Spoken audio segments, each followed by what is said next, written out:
CHP. There was they didn't even let us know about it, which was a little disturbing, but there was a pursuit from Manteca PD and the Highway Patrol out of Stockton's office. Came down 99 somewhere on Griffin, I'm not exactly sure which off-ramp it was. They got involved in an officer-involved shooting with the suspect. The suspect is deceased. I don't believe there's any injuries to law enforcement. But they didn't even let us know that it was coming in our direction, which was not very nice, because we need to know about stuff like that. But I think everything's going on there. It's fine for us. Tonight I had the honor of attending a sheriff's function.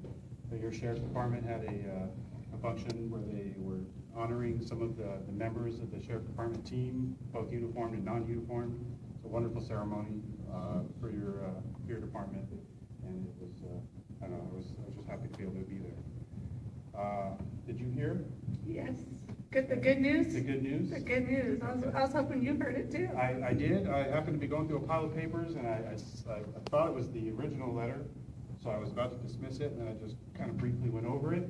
That's it right there. Yeah, and I saw that it was a new letter, and let me let you know, I spoke with Caltrans today, actually, about it, and they said that if it wasn't for you, Catherine, that it would not have been completed. It would have Chamber, got done. the chamber. The chamber, yes, but they mentioned your name specifically. That's just because I'm the president.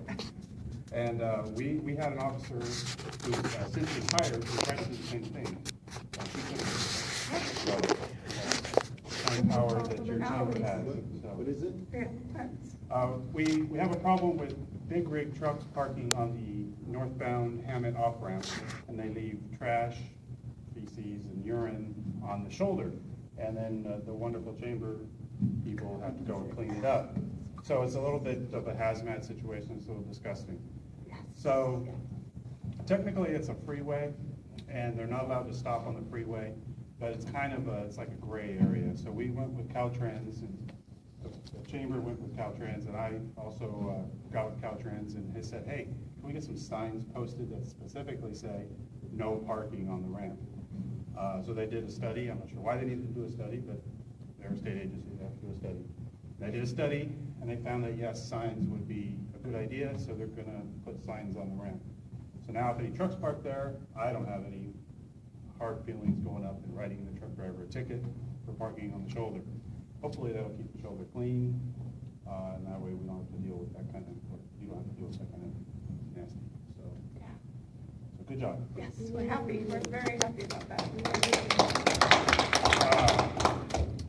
The other thing, we cleaned up the homeless camp on Pellendale. I think you happened to see that. We got rid of him. I think I've seen him walking around still, so he's still locally in the area, but I haven't found where he's put up residence yet. I'm going to try to stay on top of that, although some of these homeless guys are starting to get a little agitated. We've had a couple of instances, one in San Francisco where an officer was stabbed in the throat, and Sacramento where I believe he threw some knives at an officer, and they ended up having to shoot that guy. So we're taking a few extra steps to protect ourselves.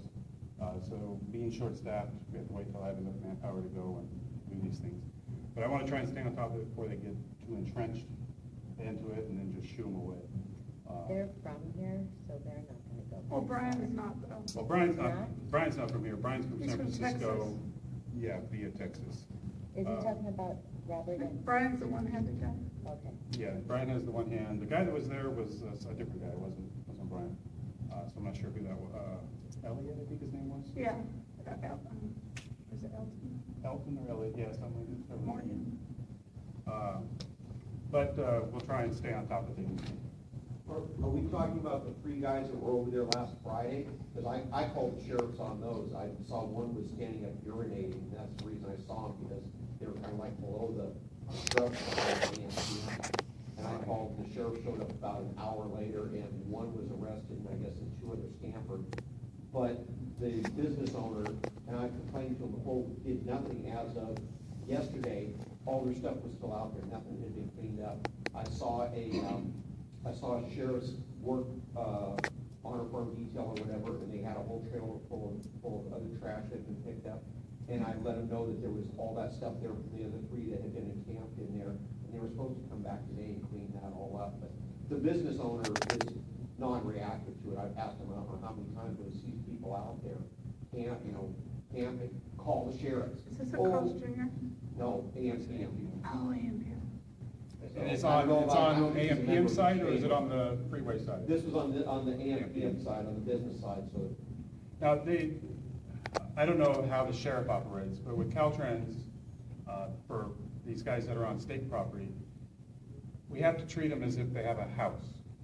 And if you have a house and you're living in a house and we want to kick you out of the house, we have to evict you. We have to serve you with a proper eviction notice, and we have to wait 72 hours before we can evict you from your domicile. That's the way Caltrans has to work. It stems from a lawsuit where some homeless advocates sued Caltrans because we just went in, told them get lost, and Caltrans came in and took all of their worldly possessions and threw them away. And then they sued Caltrans and were instant millionaires.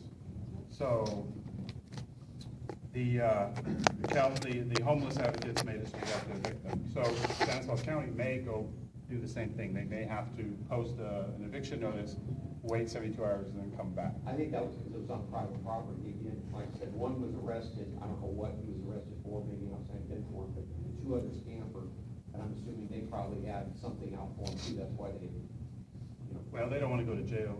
What's the problem with the homeless community anyway? So they just, besides the homeless and improving it, we look at that, but what's the big, I just don't understand. It sounds like that, there don't have to be some messy shit like that, excuse my language. But what is the problem? Did they ever attack anybody? Are they throwing rocks at cars? Are they being rude? Are they harmful? break clean the vehicles, ma'am. They are being aggressive towards people when they don't give them money, just general. Really? Yes. Because, how do you know the building deals? Did you see it with your own two eyes, or was that Christmas? Yes, no, I've seen them break into vehicles. As a matter of fact, they've been breaking into vehicles over on the Pellendale Sis side where the vacant property where State Mart used to be. They've been breaking into vehicles in the middle because there's not a lot of activity in here during the day because of the. Hey, can we bring it back to the CHP though, please? Okay. Ms. Flores? As far as, yes, we do arrest some of these homeless people for throwing items at cars. I've arrested homeless people with slingshots, rocks in their pockets, bolts, nuts, things like that. They could, okay. We do treat them politely and courteous, and we do with what we can, but they are breaking the law, and we have to take enforcement action when we have to. Are there any other questions? No? Great. Thank you. Oh, have a cookie too. Oh.